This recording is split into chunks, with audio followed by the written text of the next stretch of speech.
Nanomedicina por Dr. Robert A. Freitas Jr. Parece más que probable que los mayores avances en la detención del envejecimiento biológico y en la prevención de la muerte natural provengan de la biotecnología y de la nanotecnología, es decir, de la nanomedicina. La nanomedicina se define, de forma simple y general, como la preservación y mejora de la salud humana utilizando herramientas moleculares y el conocimiento del cuerpo humano a nivel molecular. 1. Las herramientas moleculares nanomédicas pronto incluirán materiales biológicamente activos con estructuras nanométricas perfectamente definidas, tales como dispositivos constituidos por dendrímeros orgánicos y fármacos de fullerenes y nanotubos orgánicos. Deberíamos ver también cómo las terapias génicas y la ingeniería tisular se van generalizando en la práctica médica, contribuyendo a la extensión de la vida en las edades más avanzadas. A medio plazo, en los próximos 5 o 10 años más o menos, el conocimiento obtenido a partir de la genómica y la proteómica hará posible a. Nuevos tratamientos a medida del paciente, b. Nuevos fármacos contra patógenos cuyos genomas se hayan decodificado, c. Tratamientos con células madre para reparar tejidos dañados, restablecer funciones o ralentizar el envejecimiento, y d. Robots biológicos hechos de bacterias y otras células móviles cuyos genomas hayan sido remodelados y reprogramados. También podríamos ver dispositivos orgánicos artificiales que incorporen motores biológicos o estructuras de ADN autoensambladas orientadas a una gran variedad de aplicaciones médicas.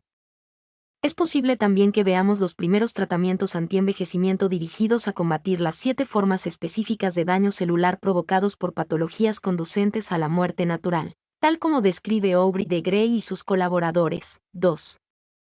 A pesar de que aún existen algunos obstáculos institucionales para avanzar a través de este enfoque convencional. 3. A largo plazo, tal vez en los próximos 10 o 20 años, deberían empezar a aparecer los primeros frutos de la nanorobótica molecular en el campo médico. Precisamente, mi trabajo teórico en nanomedicina se ha centrado en la nanorobótica médica utilizando diamantoides y nanocomponentes. Aunque es el campo más teórico y lejano, supone una gran promesa para la salud y la extensión de la vida. Con nanorobótica médica se podrán realizar, en tiempo real, reparaciones internas específicas de células individuales, eliminando en gran medida la muerte biológica natural.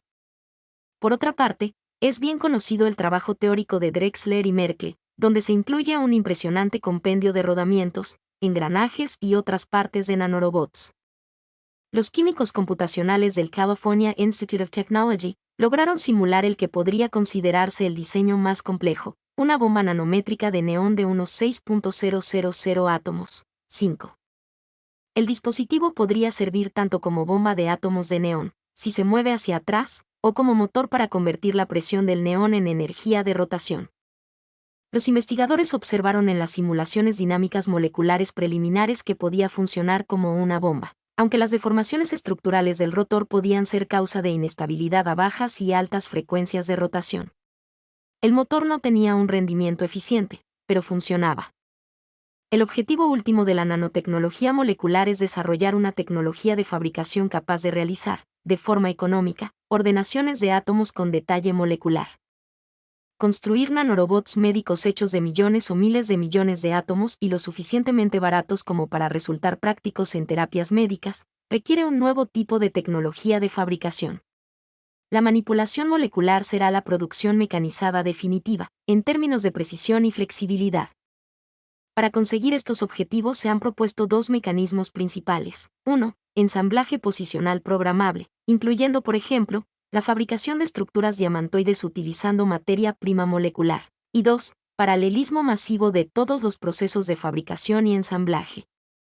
A medida que las estructuras se vuelven más complejas, hacer que las partes se autoensamblen de forma espontánea en la secuencia adecuada es cada vez más complicado. A la hora de construir estructuras complejas, tiene más sentido diseñar un mecanismo que pueda ensamblar una estructura molecular por medio de lo que se denomina ensamblaje posicional, es decir, recoger y emplazar fragmentos moleculares.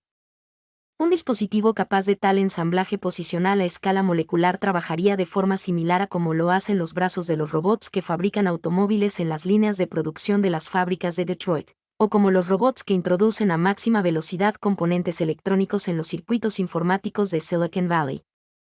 Por medio del ensamblaje posicional, el robot manipulador toma un elemento, lo lleva a la posición correspondiente y lo instala.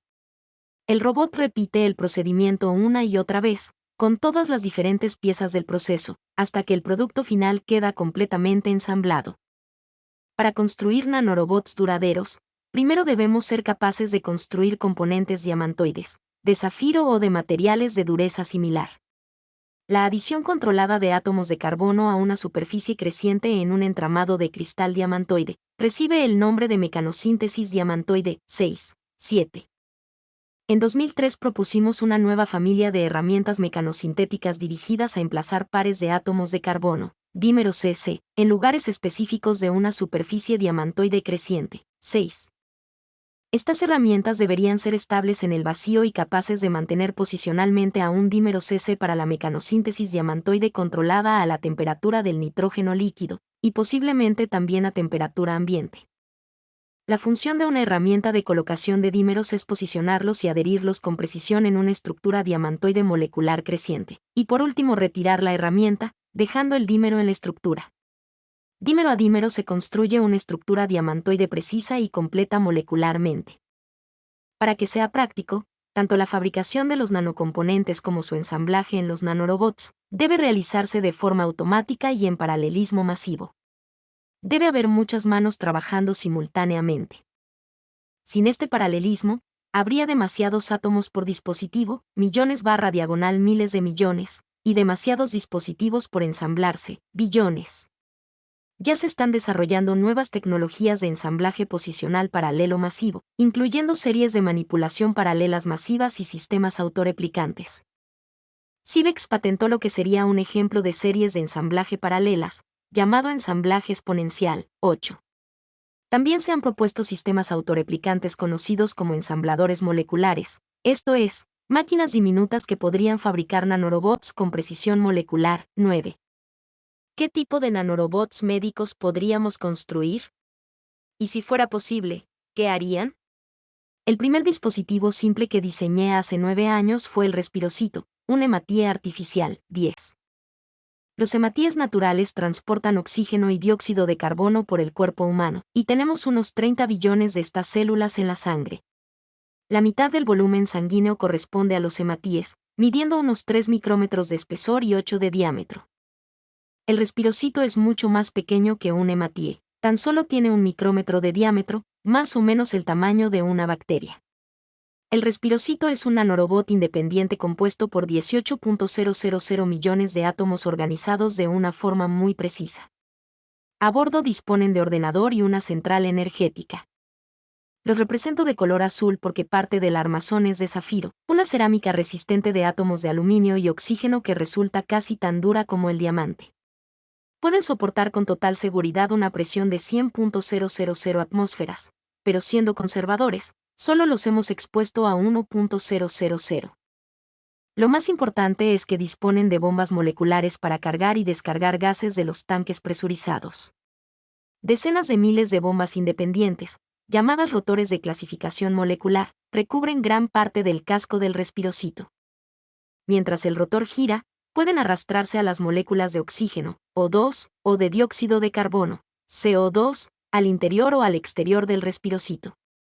Hay 2 estaciones de bombeo idénticas a lo largo del ecuador del Respirocito, con rotores de oxígeno en el lado izquierdo, rotores de dióxido de carbono en el derecho y rotores de agua en el centro. Los sensores de temperatura y concentración comunican al dispositivo cuando han de liberar o almacenar gas. Cada estación posee sensores de presión que, mientras el nanorobot sigue en el interior del paciente, recibe mensajes acústicos ultrasónicos de modo que los médicos puedan activarlos, desactivarlos o modificar sus parámetros operativos. En la figura puede apreciarse que la zona sombreada de la izquierda es el tanque de almacenaje de O2, la de la derecha es el de CO2. El punto negro del centro es el ordenador y el volumen abierto alrededor del ordenador puede estar vacío o llenarse de agua. Esto permite al dispositivo controlar la flotabilidad con gran precisión y proporciona un método rudimentario aunque sencillo para extraer al Respirocito del torrente sanguíneo por medio de un centrifugador. Cuando se construyan Respirocitos, se podrán usar en víctimas de casos de incendio que hayan sufrido envenenamiento por monóxido de carbono.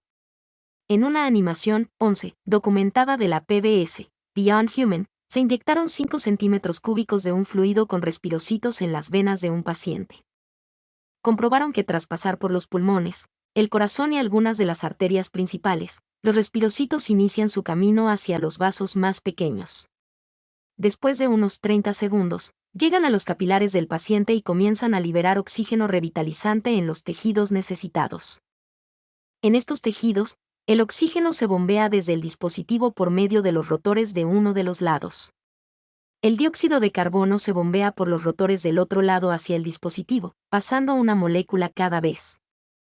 Medio minuto después, cuando el respirocito llega a los pulmones del paciente, los mismos rotores invierten la dirección de giro, recargando el dispositivo con oxígeno fresco y deshaciéndose del CO2 almacenado que puede exhalar el propio paciente.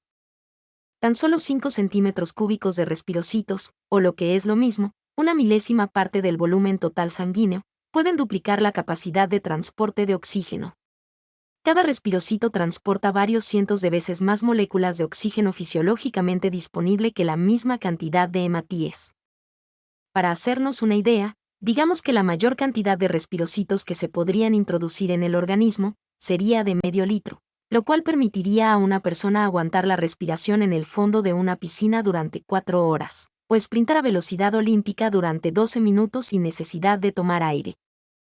Otro nanorobot médico que he diseñado más recientemente es el microvívoro, un leucocito artificial, 12A15. Una de las funciones principales de los leucocitos es absorber y asimilar invasores microbianos del torrente sanguíneo. Es lo que se denomina fagocitosis. Los nanorobots microvívoros desempeñarían esa labor pero mucho más rápido, con mayor fiabilidad y bajo control humano. Igual que el respirocito, el microvívoro es mucho más pequeño que un hematíe, pero es más complejo que el respirocito ya que en su construcción se emplea 30 veces más átomos. El microvívoro es una esfera aplanada con los extremos recortados. Mide unos 3 micrómetros de diámetro en el eje mayor y 2 en el eje menor. Este tamaño asegura que el nanorobot pase a través de los capilares más estrechos del organismo, por el vaso, por ejemplo, a través de las rendijas interendoteliales esplenofenestrales, 16, y cualquier otra parte del cuerpo humano. El microvívoro posee una boca con una especie de puerto de ingestión en la que se introducen los microbios para ser digeridos. También posee una parte trasera o puerto de escape, que es por donde se expulsan los restos de patógeno completamente digeridos.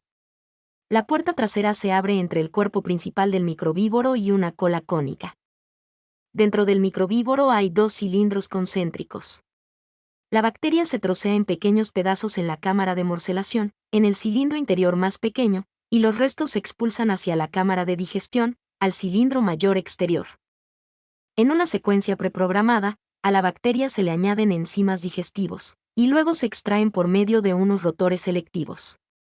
En solo 30 segundos, estos enzimas reducen los restos del microbio a productos químicos simples inofensivos tales como aminoácidos, ácidos grasos y azúcares simples, y que luego se expulsan del dispositivo. Un neutrófilo humano, el más común de los leucocitos, puede capturar y engullir un microbio en menos de un minuto, aunque la digestión completa y la excreción de los restos puede prolongarse durante 1 hora o más. Pero lo primero que ha de hacer un microvívoro es procurarse un patógeno para poder digerirlo.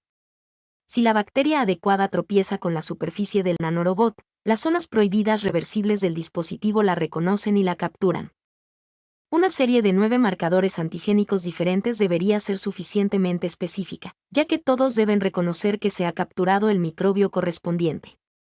Hay 20.000 copias de estas series receptoras de 9 marcadores, distribuidas en 275 zonas con forma de disco, a lo largo de la superficie del dispositivo. Dentro del anillo de receptores hay más rotores que absorben glucosa y oxígeno del torrente sanguíneo para alimentar al nanorobot. En el centro de cada disco receptor hay un silo con una especie de brazo a modo de garfio y cada uno de estos discos tiene un diámetro de 150 nanómetros. Cuando los receptores reversibles capturan a una bacteria, los garfios telescópicos sobresalen del microvívoro y sujetan a la bacteria atrapada. Estos garfios se forman a partir de un brazo manipulador hermético diseñado originalmente por Drexler, 17, para fabricación a escala nanométrica. Este brazo, de unos 100 nanómetros, tiene varias articulaciones rotatorias y telescópicas que le permiten cambiar su posición, ángulo y longitud. Sin embargo, Los garfios del microvívoro precisan de un mayor alcance y de un ámbito de movimiento más complejo, por lo que disponen de articulaciones adicionales. Tras salir del silo, un brazo garfio realiza complejos movimientos de rotación, mientras que los adyacentes pueden tocarse entre sí para rechazar los objetos que se adhieren, incluso partículas víricas. Gracias a estos movimientos de los garfios, se puede transportar a una bacteria con forma de varilla desde el lugar que se captura hasta la boca del dispositivo. Los garfios van girando a la bacteria hasta darle la orientación adecuada. Nuestros leucocitos naturales, incluso ayudados por antibióticos, pueden tardar semanas o meses en limpiar de bacterias el torrente sanguíneo. En comparación, y para que veamos cómo actúan, una única dosis terabot de microvívoros sería capaz de hacerlo en solo unos minutos u horas, incluso en caso de infecciones localmente graves. Los microvívoros podrían funcionar hasta 1.000 veces más rápido que los leucocitos naturales. Metabolizarían casi 100 veces más material microbiano que un volumen igual de leucocitos naturales, fuera cual fuera el periodo de actuación. Pero con nanorobots médicos son posibles aplicaciones incluso más poderosas, sobre todo en lo que respecta a la reposición o reparación celular. Por ejemplo, la mayoría de las enfermedades conllevan una disfunción molecular a nivel celular, siendo la expresión génica de las proteínas la que controla significativamente la función celular. Por consiguiente, muchas enfermedades son consecuencia tanto de cromosomas defectuosos como de expresiones génicas defectuosas. En muchos casos resultaría más eficaz extraer los cromosomas existentes de la célula enferma y reemplazarlos por otros nuevos. Este procedimiento se llama terapia de sustitución de cromosomas. En este procedimiento, en primer lugar se fabrican los cromosomas de sustitución fuera del organismo con un dispositivo de producción clínica en serie que incluye una línea de ensamblaje molecular. El genoma individual se usa como cianotipo o dato. Si el paciente quisiera, los genes defectuosos adquiridos o heredados se podrían reemplazar con secuencias par base sin defectos durante el proceso de fabricación de cromosomas, y así eliminar de forma permanente cualquier enfermedad genética, incluyendo condiciones relacionadas con el envejecimiento. Los nanorobots llamados cromalocitos, 18, que portan cada uno una copia de los cromosomas modificados, se inyectan en el cuerpo y viajan hasta el tejido correspondiente. A continuación se produce la citopenetración y el tránsito intracelular hasta el núcleo, donde los cromalocitos cambian los cromosomas existentes por los cromosomas desnaturalizados en cada uno de los tejidos celulares del organismo, lo cual requiere una dosis de varios billones de nanorobots, para luego abandonar la célula y el tejido, reincorporarse al torrente sanguíneo y finalmente ser eliminados a través de los riñones. Decronificación, tratamiento contra la afección llamada muerte natural. El resultado final de todos estos avances nanomédicos dará lugar a un proceso que denomino decronificación, o más coloquialmente, dar marcha atrás al reloj. No encuentro problemas éticos serios en esto. De acuerdo con el modelo de enfermedad normativo volitivo más adecuado en nanomedicina, 19, si somos fisiológicamente viejos sin quererlo, la vejez y el envejecimiento, y la muerte natural, son enfermedades, por lo que tenemos derecho a que nos curen. La decronificación detendrá primero el envejecimiento, y luego reducirá la edad biológica mediante 3 clases de procedimientos en cada una de los 4 billones de células tisulares del organismo. En primer lugar, se envía un respirocito, o un microvívoro, para que se introduzca en los tejidos y elimine tanto las toxinas metabólicas acumuladas como el material no degradable. Acto seguido, estas toxinas volverán a acumularse como lo han hecho durante toda nuestra vida, y posiblemente necesitaremos una limpieza corporal a fondo, probablemente una vez al año, para evitar de nuevo el envejecimiento. En segundo lugar, la terapia de reemplazo de cromosomas se podrá emplear para corregir el daño y las mutaciones genéticas graves en cada una de las células. Esto se podrá hacer también anualmente o quizás con menor frecuencia. En tercer lugar, el daño celular y estructural persistente que no pueda reparar la célula por sí misma, como el aumento de la mitocondria o su incapacitación, se podrá invertir célula a célula, utilizando dispositivos de reparación celular. Aún nos queda mucho camino hasta lograr modelos teóricos completos para estos dispositivos, pero en teoría parecen posibles. En el momento en que nuestra capacidad de manipulación molecular alcance el grado necesario para comenzar a crear nanorobots médicos, probablemente en los próximos 10 o 20 años, ya contaremos con buenos modelos de dispositivos de reparación celular. Como resultado de todo esto, Se podrá detener o reducir el envejecimiento biológico hasta la edad biológica que estime el paciente, rompiendo definitivamente la conexión entre el tiempo cronológico y la salud biológica. Estas intervenciones podrían ser habituales en unas cuantas décadas. Por medio de controles y renovaciones anuales, y algunas reparaciones puntuales, la edad biológica podría fijarse una vez al año en la edad fisiológica que el paciente decidiese. Solo veo un pequeño inconveniente para volver a la juventud en condiciones óptimas, ya que mantener el organismo en los 10 años fisiológicos ideales podría ser difícil e indeseable por otras razones. Más fácil de mantener y mucho más divertido sería retomar los 20 años fisiológicamente hablando. Esto lanzaría nuestra esperanza de vida hasta los 700 o 900 años cronológicos. Todavía sería posible morir accidentalmente, pero nuestra vida podría multiplicarse por 10. ¿Hasta dónde podemos llevar esto? Bueno, si podemos prevenir el 99% de las enfermedades que nos conducen a la muerte natural, 19, nuestra expectativa de vida saludable aumentaría a unos 1.100 años.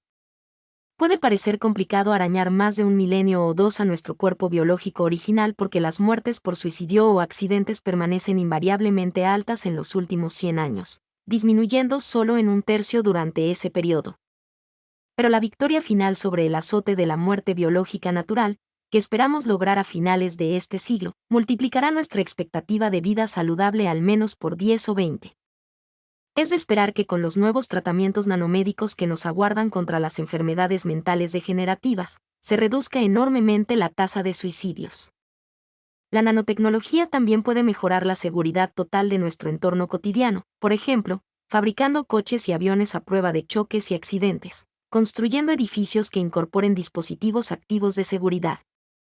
Si además contamos con una nanomedicina avanzada que sea capaz de anticiparse a los traumas graves y solucionarlos, se reducirán enormemente las muertes accidentales. Por último, las modificaciones genéticas y la potenciación nanomédica del cuerpo humano, 20, pueden extender la vida hasta un grado que aún no podemos predecir con exactitud. Referencias. 1. Freitas Ra Jr. Section 1.2.2 Volitional Normative Model of Disease, en Nanomedicine, Volume E, Basic Capabilities, Landes Bioscience 1999. Página 1820 http://www.nanomedicine.com/nmi/1.2.2.htm.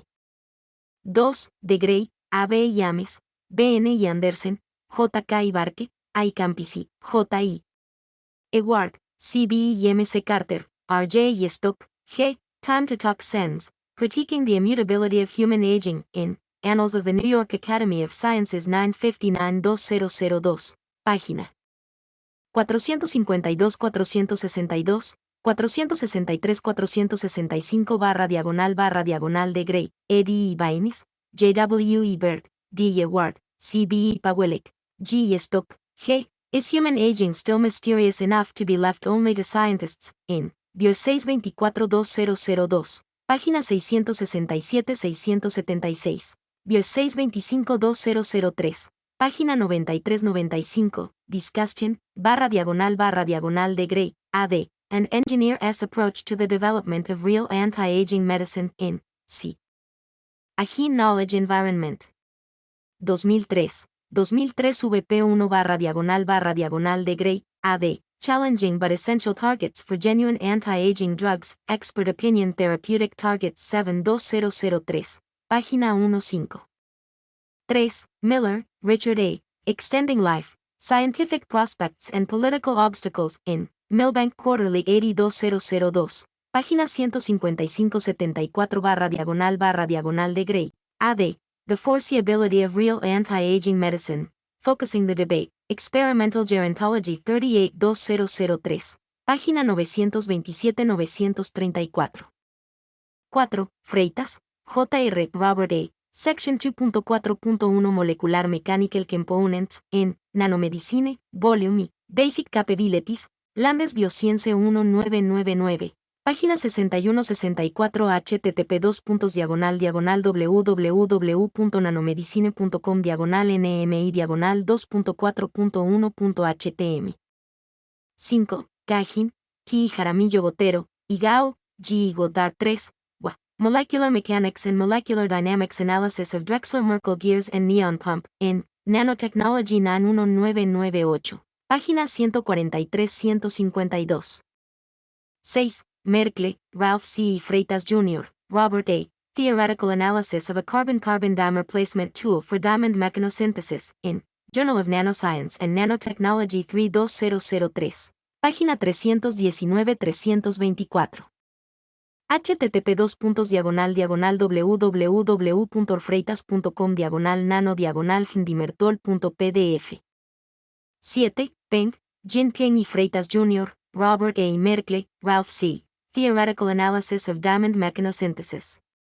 Part 1. Stability of C2-mediated growth of nanocrystalline diamond C. 110. Surface, in Journal of Computational and Theoretical Nanoscience 12004/diagonal man.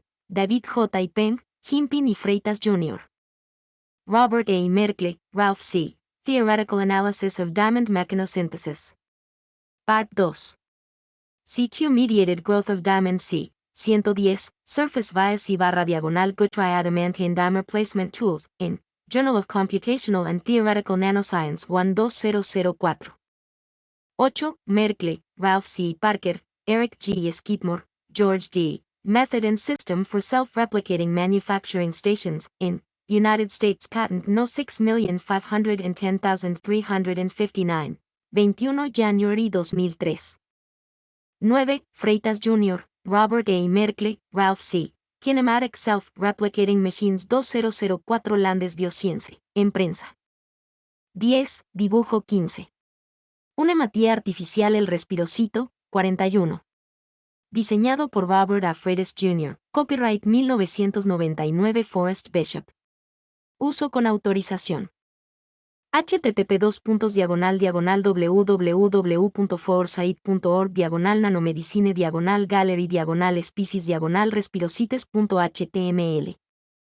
11. Lawrence Fields y Gillian Rose. Animation of a Respirocite, an artificial red blood cell, being injected into the bloodstream, in PBS Documentary Beyond Human, fecha de emisión 15 de mayo de 2001. Flash Bubble Productions website. http://www.plesbubble.com /album /beyond human /respirocit 01.htm. 12. Una breve reseña se puede encontrar en Robert A. Freitas Jr., Microvivores, Artificial Mechanical Phagocytes, Foresight Update, número 44, 31 March 2001. Página noviembre de 13. http://www.i.org reports rep025.html. 13. Todos los documentos técnicos en Freitas Jr., Robert A., Microvivores, Artificial Mechanical Phagocytes Using Digest and Discharge Protocol, in Zyvex Preprint 2001. 14. Freitas Jr., Robert A., website, http://www.orfreitas.com /nano microvivores.htm. 15. Imágenes disponibles en Nanomedicine Art Gallery, Foresight Institute website, http://www.foresight.org /nanomedicine /gallery /species microvivores.html. 16. Freitas Jr., Robert A., Section 15.4.2.3 Geometrical Trapping in Spleen Vasculature, en Nanomedicine, Volume IA, Biocompatibility, Landes Bioscience, 2003. Página 95-97. http://www.nanomedicine.com /milla /15.4.2.3.htm gato p6. 17. Drexler, Eric K., Section 13.4.1 A Banded Continuum Design for a Stiff Manipulator, in Nanosystems, Molecular Machinery, Manufacturing, and Computation 19992 editado por John Wiley y Sons, página 398-407. 18. Freitas Jr., Robert A., Tromayosites, Cell Repair Nanorobots for Chromosome Replacement Therapy, 2004, en preparación. 19. Robert A. Freitas Jr., Section 1.2.2.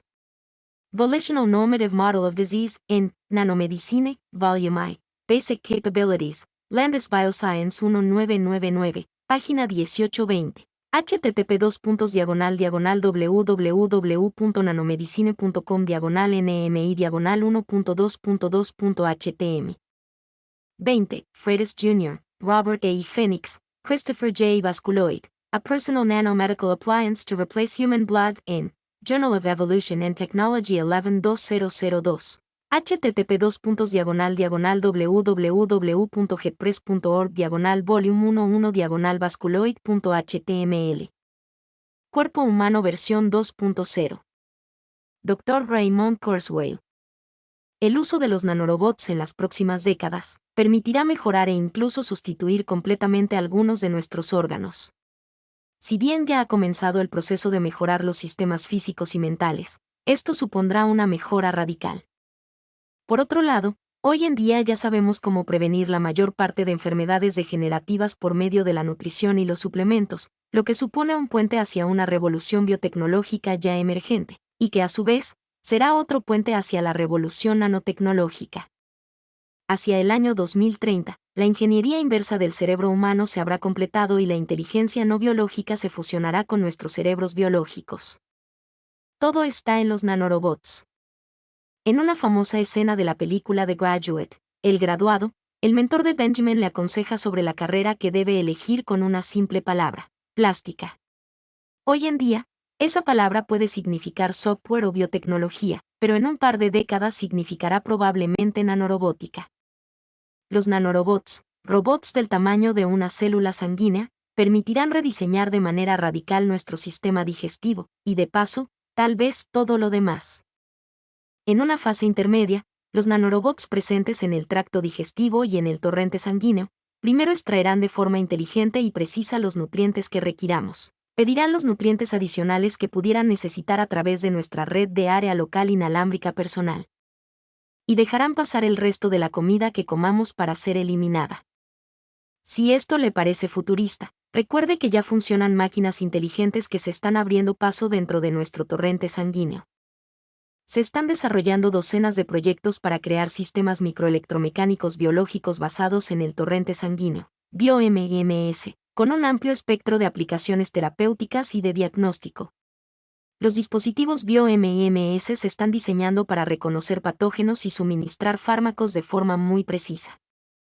Por ejemplo, un investigador de la Universidad de Illinois en Chicago ha creado una pequeña cápsula porosa de solo 7 nanómetros. La cápsula posee unos poros que liberan insulina de forma controlada, evitando además que los anticuerpos invadan las isletas pancreáticas alojadas en la cápsula. 1.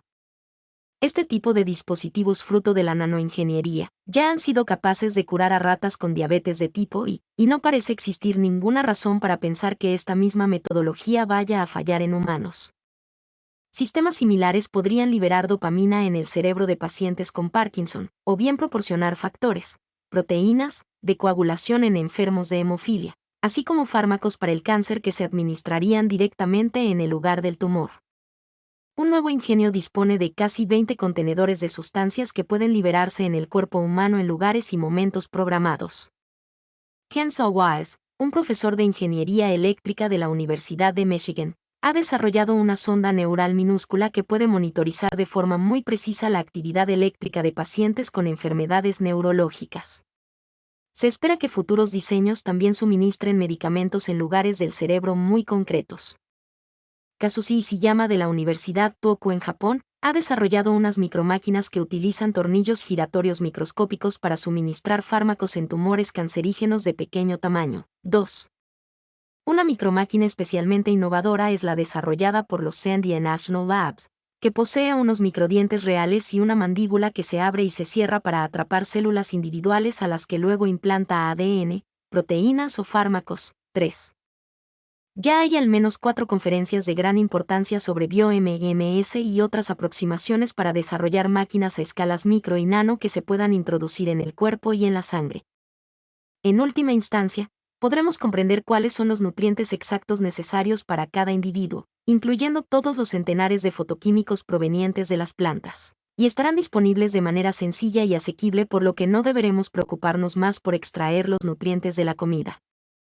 Simplemente, al igual que en la actualidad practicamos el sexo de manera rutinaria con fines meramente placenteros, tendremos también la oportunidad de hacer lo mismo con la comida y desvincular la ingesta de alimentos del aporte de nutrientes al torrente sanguíneo.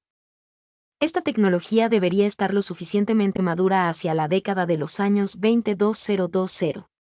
Los nutrientes se introducirán directamente en el torrente sanguíneo con la ayuda de nanorobots metabólicos. Sensores en nuestra sangre y cuerpo, a través de comunicaciones inalámbricas, proporcionarán información dinámica de los nutrientes necesarios en cada momento. Una pregunta clave a la hora de diseñar este tipo de tecnología será el modo en que los nanorobots entren y salgan del cuerpo. Como ya hemos mencionado anteriormente, las tecnologías con que contamos hoy en día, como pueden ser los catéteres intravenosos, dejan mucho que desear.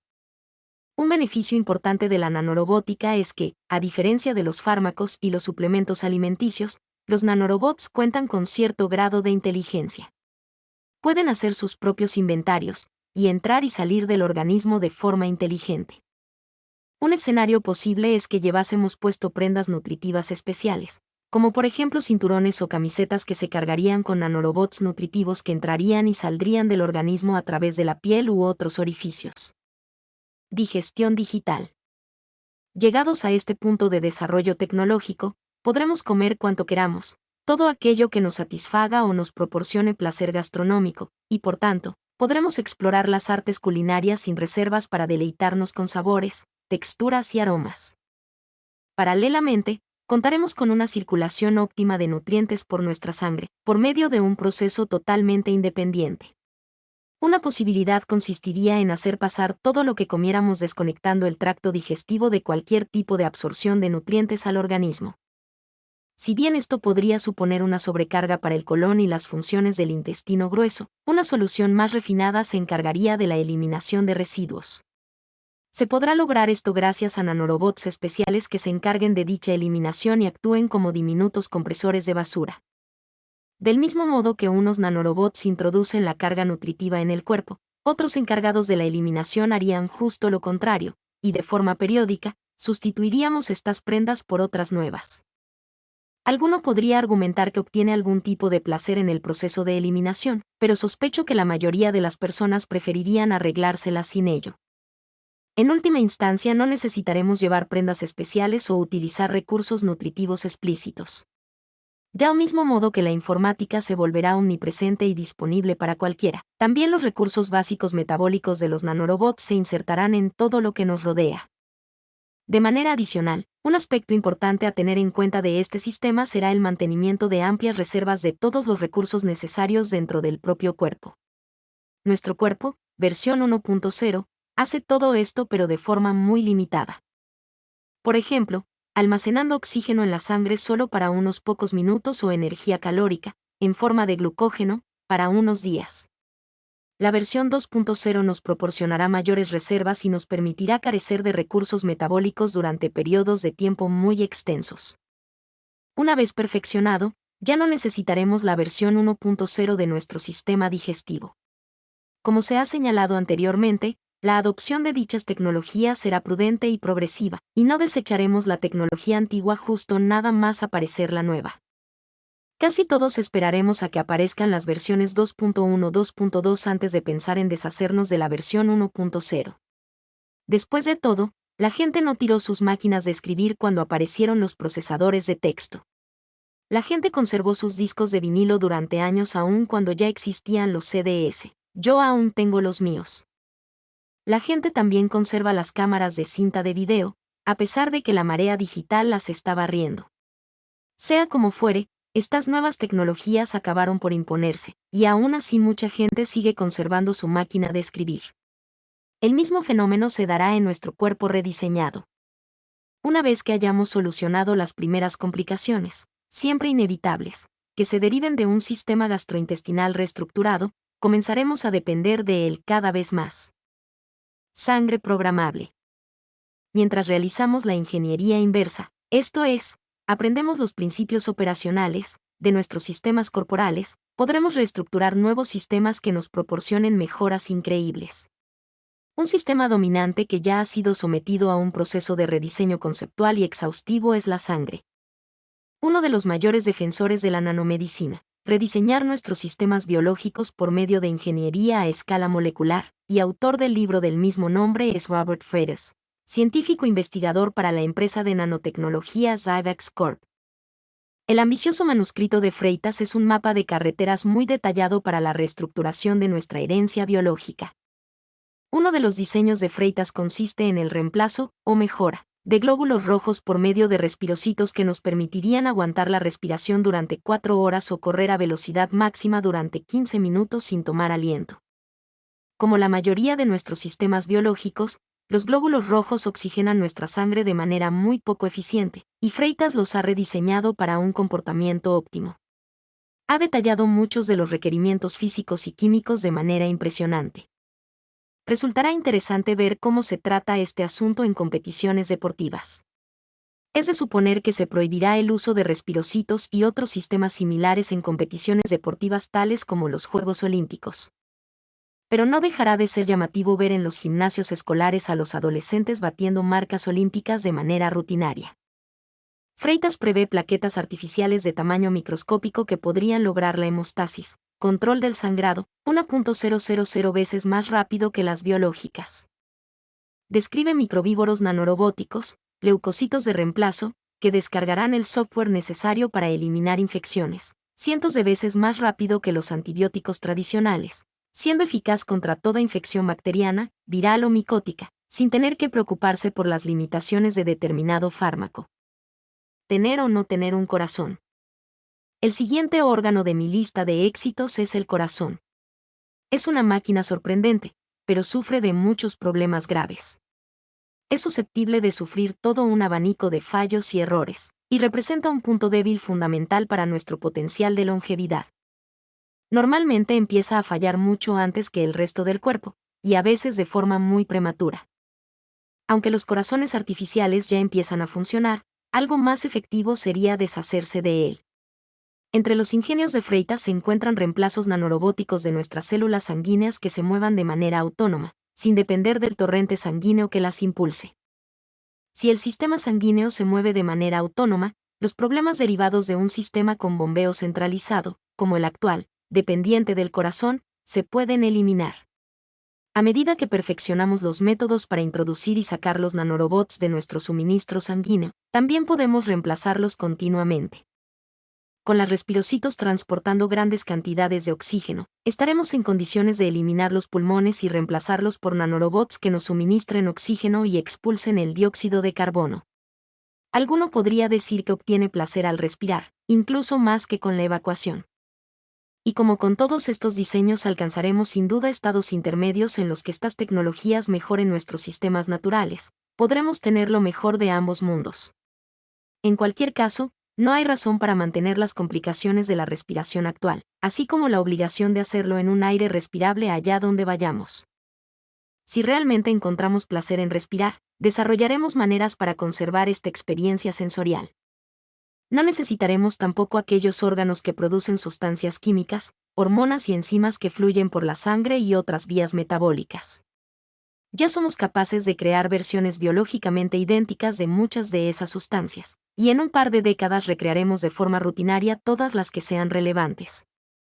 Estas sustancias, hasta el punto que aún sean necesarias, se suministrarán a través de nanorobots, controlados por sistemas inteligentes de biofeedback que mantendrán equilibrados los niveles del mismo modo que lo hacen los sistemas naturales hoy día. Por ejemplo, el control de los niveles de insulina por las isletas pancreáticas. Y ya que vamos a eliminar la mayoría de nuestros órganos biológicos, muchas de esas sustancias ya no serán necesarias y se sustituirán por recursos que necesiten los sistemas nanorobóticos. Es importante enfatizar que este proceso de rediseño no podrá llevarse a cabo en un solo ciclo. Cada órgano y cada idea tiene su propia progresión, sus diseños intermedios, y sus fases de implementación. No obstante, nos dirigimos inexorablemente hacia un rediseño fundamental y radical de la versión 1.0 del cuerpo humano, que resulta muy ineficaz y terriblemente limitada en su funcionalidad. Mi nombre es Demim. Soy tu asistente personal. Mi sitio en internet es demim.es.tl.